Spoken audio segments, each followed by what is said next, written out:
Today we're going to talk about how the shapes of the molecules and the idea of bond polarity kind of add together to determine if an overall molecule is polar. We're going to start out with a quizkin though. Stop the video and predict the shape of SbH3. I'll give you an answer in a bit. Well, the first thing you have to do to predict a shape is to draw a Lewis structure. Antimony is in column 5, so that's going to give you 5 electrons. Hydrogen is in column 1, and there are 3 of them, so there'll be 3 more electrons. So that means we should have 8 electrons in our structure. Hydrogen has to go on the outside, so the skeleton structure is pretty easy. We have to put the H's on the outside. Antimony will need a full octet, and our count is 8.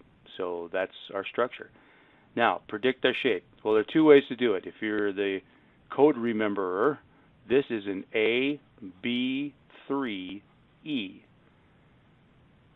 Otherwise, if you're visualizing this in your head, you have to visualize a tetrahedral geometry with 1 lone pair. And that conclusion that you draw about shape is that this is a trigonal pyramidal shape. Next, predict the shape of PCl4, 1+. Phosphorus is in column 5. There's 5 electrons. Chlorine's in column 7, so 4 of them would give you 28 electrons. And then we have 1+ for the charge. So that means we're going to subtract an electron from the total to make the overall charge positive. Well, 5 and 28 is going to be 33. So when we take that electron away, we have 32 electrons. Skeleton structure, well, phosphorus is going to go in the middle. Probably chlorines are going to go on the outside because they're closer to the outside of the table, and also because group 7s prefer to make 1 bond. So I'm going to fill octets. Chlorine needs full octets, but the phosphorus is okay already. And square brackets in charge to do this right. Now, I look at this thing and I see 4 regions of electron density, and all of them are bonds. So if I'm looking at the code, that's an AB4, or I just can recognize that 4 items are going to organize themselves in a tetrahedral shape. So this is a tetrahedral molecule. Chlorate ion, ClO3 1-. Chlorine, column 7, so that's 7 electrons. Oxygen's column 3, so 6 of them would give you 18 electrons. It's a 1- charged ion, so I add 1 more electron to the count, and that's a total of 26 electrons that should be in my structure. I'll put the chlorine in the middle, and that's sort of what it's telling me to do here by the formula, and then fill octets. So each O gets 3 pairs, and the chlorine gets an additional pair. When I do my count, I come up with 26. So I'll finish this off with square brackets and charge.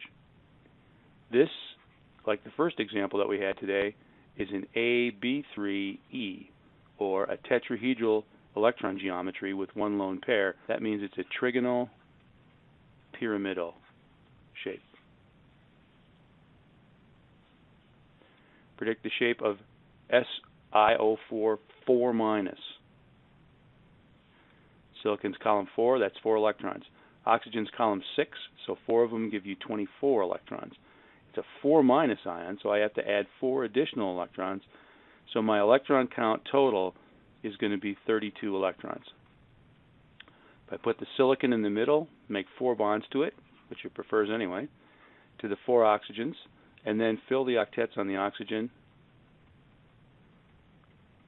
Silicon already has a full octet, and I do my electron count, I realize that I have all the 32 electrons that I need.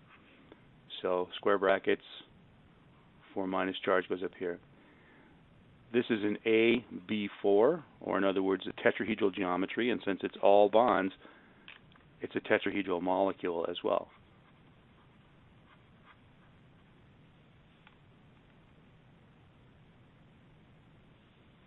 Next, BrF4 1-. Bromine and fluorine are both halogens, so we have 5 times 7, or 35 electrons. It's a 1- ion, so that means we add 1 more, and so our total electron count in our structure should be 36 electrons. I'll put bromine in the center and arrange my 4 fluorines around it. Skeleton structure that makes sense for a few reasons. Fill octets. I get 6 there, 12, 18, 24, and then with the bonds, 26, 28, 30, 32. I need 36, so 2 more makes 34, and then an additional 2 makes 36. So now I've got my Lewis structure. What's the shape? Well, I've got 6 regions of electron density, so the electron geometry here is octahedral. But since 2 of them are lone pairs, that results in a square planar molecule. Another way of thinking about this is an AB4 E2 molecule, and if you've memorized those codes, that results in the square planar. Next, predicts the shape of TeS6, last one. Tellurium is in column 6, oxygen's column, and fluorine's in column 7, and there are 6 of them, so that's 42 electrons. When I add the total up, I get 48 electrons that should be in my structure. I'll put tellurium in the center, and I'll arrange the 6 fluorines around the central tellurium and give them full octets. So there's going to be 6, 12, 18, 24, 30, 36 electrons in lone pairs. Then with the bonds, 38, 40, 42, 44, 46, 48. So this is the correct structure. There are 6 regions of electron density, and all of them are bonds. And so this is an octahedral electron geometry, but it's also an octahedral molecule. AB6 is the code, resulting in octahedral geometry. Well, our main topic today is molecular polarity. Is an overall molecule polar? We've already learned how to determine if an individual bond is polar, and that's definitely a factor. If you don't have any polar bonds in the molecule can't possibly be polar. I'm going to use this little simulation here to review the idea of polarity and then move on to the idea of polarity in molecules. Here I have a generic molecule made of atoms A and B, and I have the ability to dial up or down the electronegativity on these atoms. So I'm going to dial way up the electronegativity on atom B, and atom A has very little. So I have a strong dipole here. The dipole is shown by arrow, and when we draw these things, we put a plus sign on the back side so that you can see which end is positive, and the arrow always points towards the more electronegative end. Here's what it means for the thing to be polar. There are these 2 plates here on either side of it, and I can turn that electrical field on. So this is positive on this side, and it's negative over here on this side. If I take this molecule and I spin it around and then let go, it's always going to spin back so that the negative end of the molecule lines up with the positive end of the plate. So it has a sort of an orientation in a charged field. It always wants to line up that way. Now, the charged field might not have to be 2 plates. It might be other molecules that also have charge, or some ions maybe, and that's going to affect how they line up. There's another way that we can look at this. I'm going to take the dipole off, and I'm going to put on here what's called electron density. So the darker the cloud, the more likely the electrons are to be in that part of the molecule. And you can see that the B end has a lot more darkness than the A end. The electrons are spending more of their time on the B side of the molecule than they are on the A side. And that's what creates this dipole. And it's because B is more attractive. It has more electronegativity. It draws the electrons towards itself more. But the other factor you have to consider is, does the molecule's shape cause the polarity of the individual bonds to cancel each other out or to reinforce each other? Let's look at this simple example. We can think of the polarity of a bond as a vector. You've probably worked with vectors before in a physics class or maybe a math class. In fact, we actually draw these dipoles, they're called, as an arrow with a little plus sign on the back side. So the arrowhead points towards the more negative end of the bond. Now, if I have 2 bonds that are both polar in the same direction, they will add up to a molecular dipole that's twice as big. If I have two bonds that are in opposite directions, well, they're going to cancel each other out. Think about this as force vectors almost. You pulling backwards and forwards with the same force, they cancel each other out. It's like a tug of war where nobody wins.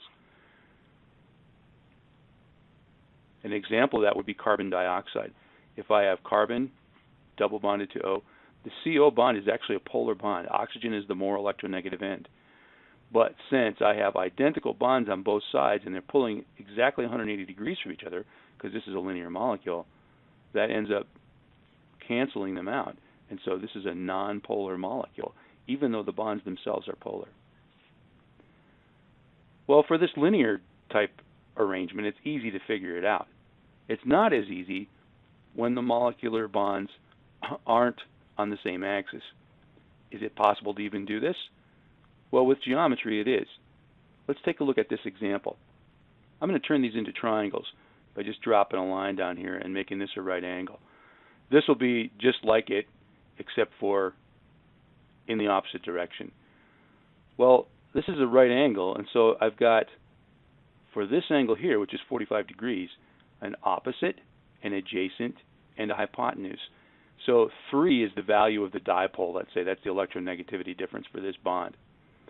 Since opposite over hypotenuse, or opposite over 3, is equal to the sine of our angle, which is 45 degrees in this case, then that means the value of O is equal to 3 times the sine of 45 degrees.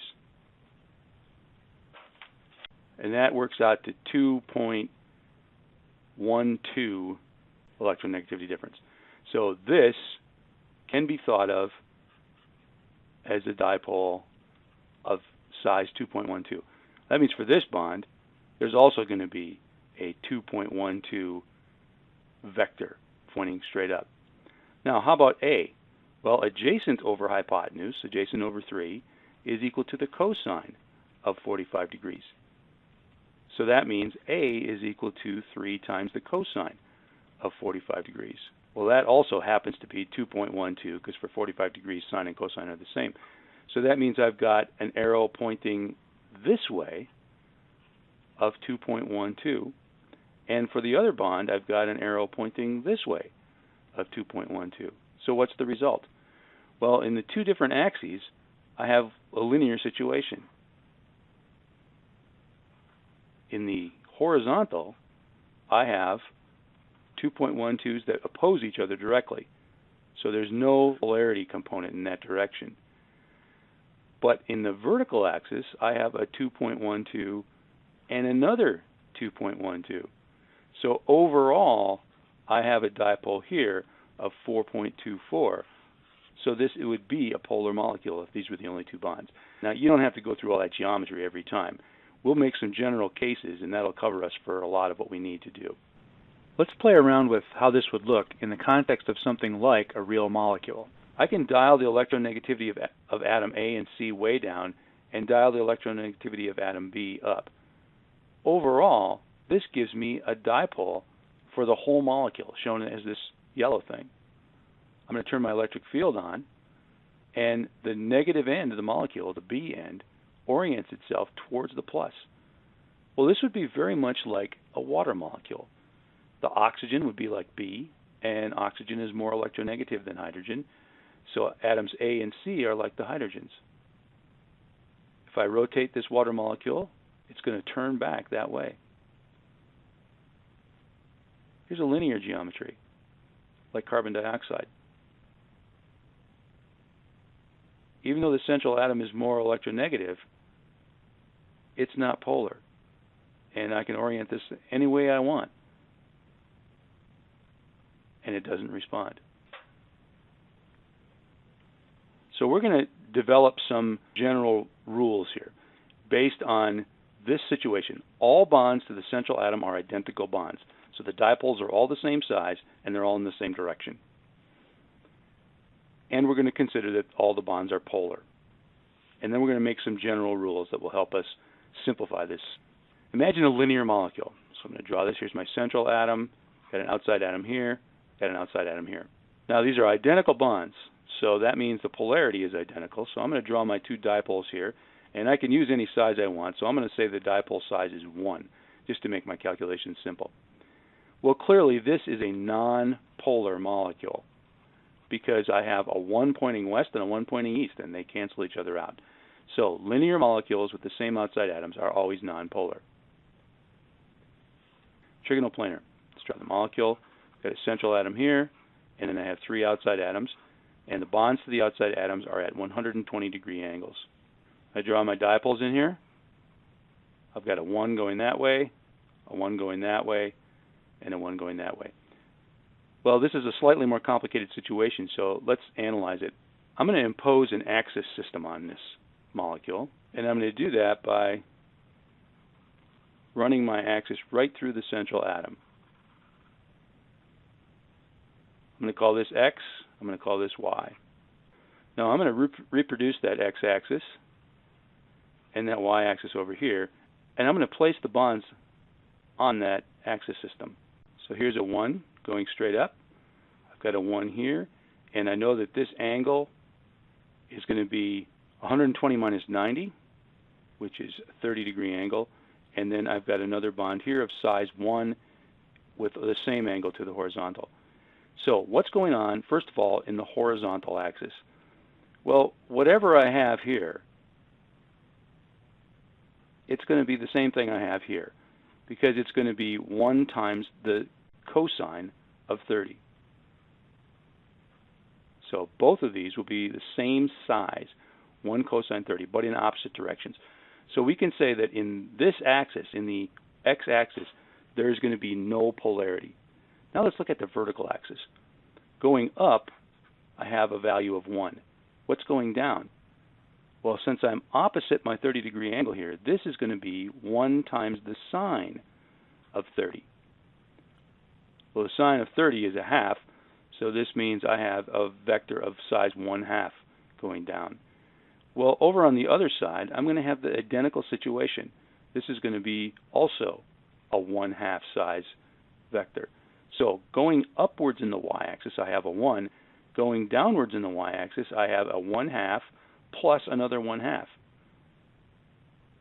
So from that central atom, in the vertical axis, in the y-axis, I have a 1 going up and a 1 going down, no polarity. So overall, this molecule is non-polar. So a trigonal planar molecule with identical atoms on the outside will be always nonpolar.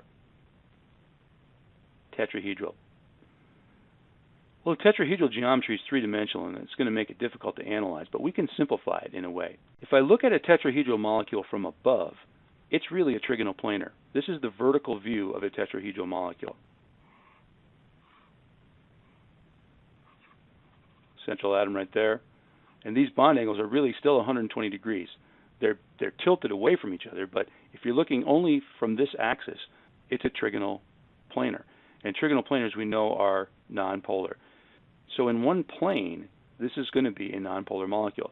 So here's the molecule in 3D. Central atom.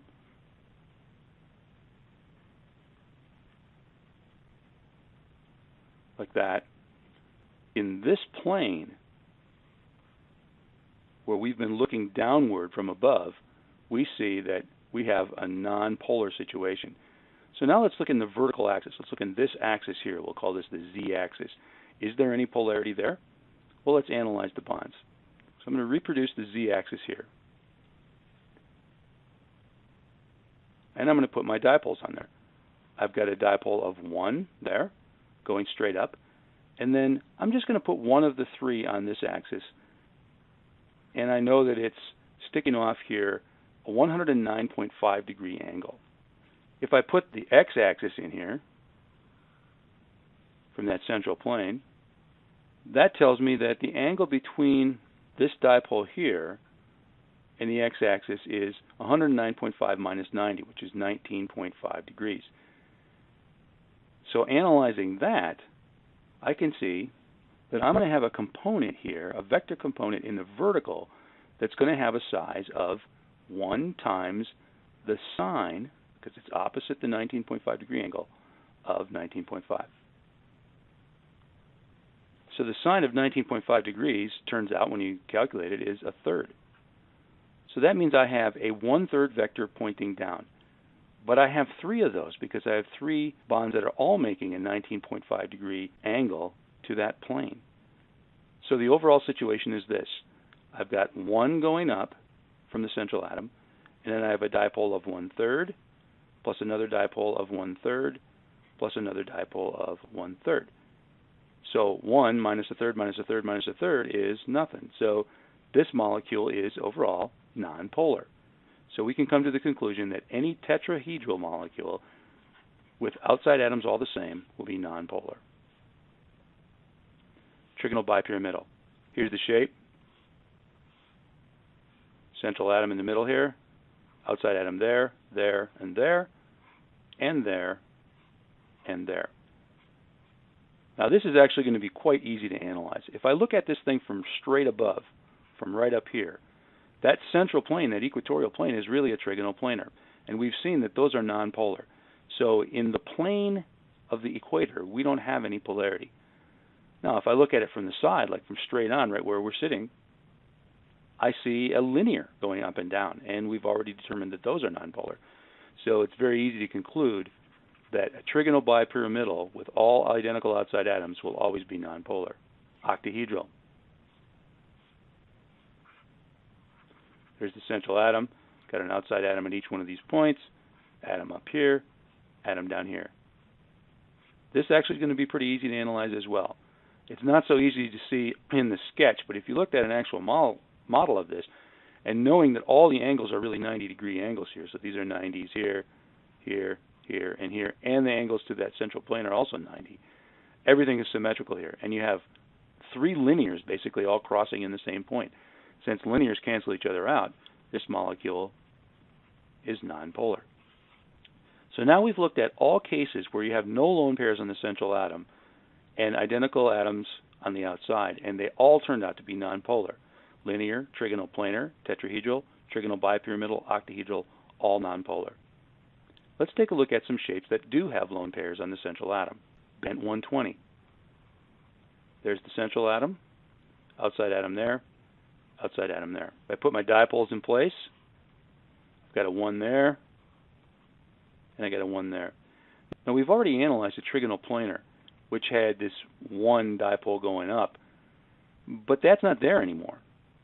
So what is the situation? Well, I have a 1/2 going down, we learned this before, plus another 1/2 going down, and nothing to oppose it. So this does have an overall molecular dipole. And we could sketch that right on here like this, a dipole of 1.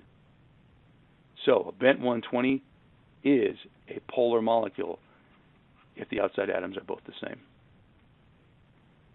Trigonal pyramidal. So here's the central atom. Got 1 down here. Another one coming out of the plane of the page. And another one going back into the screen. Put my dipoles on here. Got a 1 here, identical 1 here, and identical 1 here. Now we already have seen that the ones in this situation are making each one of them a 1/3 dipole facing downward. So I have a 1/3 and a 1/3 and another 1/3. We learned that from analyzing the tetrahedral. But in the tetrahedral, I had a 1 going up. I don't have that anymore. So that means I have 3/3 or 1 facing down. So down towards the base of the pyramid, in this case, I've got a dipole of 1. So this is polar. Trigonal pyramidal molecules with all identical outside bonds are polar. Bent 105. Here's the molecule. Central atom there. 2 outside atoms. Bond angle of 105. I'll sketch my bonds in here. Size 1. Now, the geometry is slightly different from what we've seen before, but this is really similar to a bent 120. It's just that the angle is different. So we are going to have a molecular dipole that goes down and isn't going to be canceled out by anything facing up. It's not going to be size 1 like we saw with the bent 120, but it is going to have some size. And so we can conclude that molecules like this are polar. So a bent 105 molecule with outside atoms both identical is polar. Water is a good example, a very famous polar molecule whose polarity is very important to us. Seesaw. There's a central atom, outside atom at each point, atom up, atom down. But actually one of these is not an outside atom. We've got a lone pair. So this is the seesaw molecule. Let me draw the dipoles in. So I got a dipole here, I have a dipole here, I have a dipole here, and a dipole here. Now these two, this dipole and this dipole, are going to cancel each other out because that's like a linear. But again, looking from above, looking down from the top axial atom, what I really see is a bent 120, and we know that those are polar. So my overall molecular dipole goes right in there. This is polar. Seesaw molecule, identical outside atoms, will always be polar. T-shaped. T-shaped molecule is flat, so I can draw it right on the paper here without any sketching tricks. And then I'll put my dipoles on it. One dipole going up, one dipole going this way, one dipole going down. Well, it should be pretty obvious what's happening. In the vertical, I've got a linear, so those two cancel each other out, but this one is unopposed by anything else. So the molecular dipole is that dipole, and that means this is polar. So a T-shaped molecule with identical outside atoms are polar. Now you might be starting to see a pattern here. If there are no lone pairs, it's always nonpolar. If there are lone pairs, it's always polar, as long as the outside atoms are identical. Let's see if that pattern continues. Square pyramidal. Here's your central atom. Got an outside atom at each point in a square pyramidal. These are 90-degree bond angles. I have one going up, and I have nothing going down because it's just a lone pair there. Sketch in my dipoles. A dipole here, 90 degrees away, I have another dipole that'll cancel out. Dipole here, 90 degrees away from that, I have a dipole that'll cancel it out. So in that plane of the pyramid's base, there's no polarity. I have one pointing up, and that's unopposed because there's no dipole going down. So that dipole is the molecular dipole, and we have to conclude that this molecule is also polar. So far our trend is continuing. Square planar. Well, a square planar molecule is planar, like the name implies, so I can just draw this in the screen, flat. There's my molecule. When I draw in my dipoles, here's what I have. I have a dipole there that's opposed by a dipole here. I have a dipole here opposed by an identical dipole here. Everything cancels out, and this is nonpolar. So we can't make the general rule that anything that has lone pairs on it is always going to be polar, because this one isn't. And there's another one that isn't as well. If you recall, an AB2E3, which is a trigonal bipyramidal electron geometry with 3 lone pairs, that ended up being linear, and linears we know are nonpolar. So that would also be another case of something with lone pairs in the central atom that is nonpolar. Mostly they're polar, but these two cases, the AB2E3 and the square planar, are cases where they aren't. Well, we've just seen the case for simple examples where all outside atoms are identical. Of course, many molecules are not like that. So let's take a look at a couple so we can just see how we can sort of reason out in a lot of cases whether it's going to be polar or not. Here's CH3Cl. If I draw the Lewis structure for this, I'd see that I have 4 outside regions, 1 central atom, and so that means it's tetrahedral. So here's how I'm going to draw this. I'm going to put an H up here, and I'm going to put my 3 Cl's down here in sort of the base of the pyramid. How about dipoles? A CH bond is nonpolar, so there's no dipole here. A CCl bond is polar, and chlorine is the more electronegative of the two. So, because this is very much like a trigonal pyramidal, I see that I'm going to have an overall molecular dipole that's going to go down towards the base, like that. So, this will be a polar molecule. That wasn't too hard to figure out. In a lot of cases, they're not too hard to figure out. Let's look at this example, HCN. Draw the Lewis structure for this. This is what I end up with. So this is a linear molecule. I have a C bonded to an N. 180 degrees from that, I have an H. When I draw the dipoles in here, A CN bond is polar. N is more electronegative than carbon, but a CH bond isn't polar at all. So there's my molecular dipole, and we conclude that this molecule is a polar molecule. Let's take a look at a few real molecules using that simulator that we were using before. Here's an HF bond. The electronegativity difference is pretty significant here. It's 4 minus 2.1. If I look at the electron density, I see that the electrons are spending much more of their time on the fluorine end. And if I drop a molecular dipole in there, I see that obviously it's towards the fluorine end. Let's put another molecule in here. Nitrogen. Let's take a look at the electron density. It's evenly distributed between these two. And that's not a surprise because they have identical electronegativity. So if I put a bond dipole on here, I just don't see anything. It's not polar at all.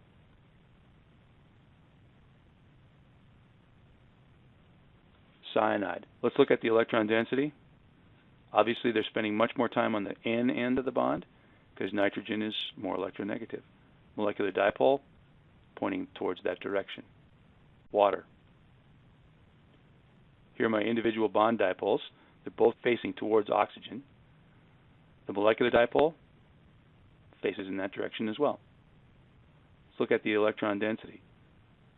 The oxygen end clearly has much more electron time than the hydrogen end of the molecule, so this is a polar molecule.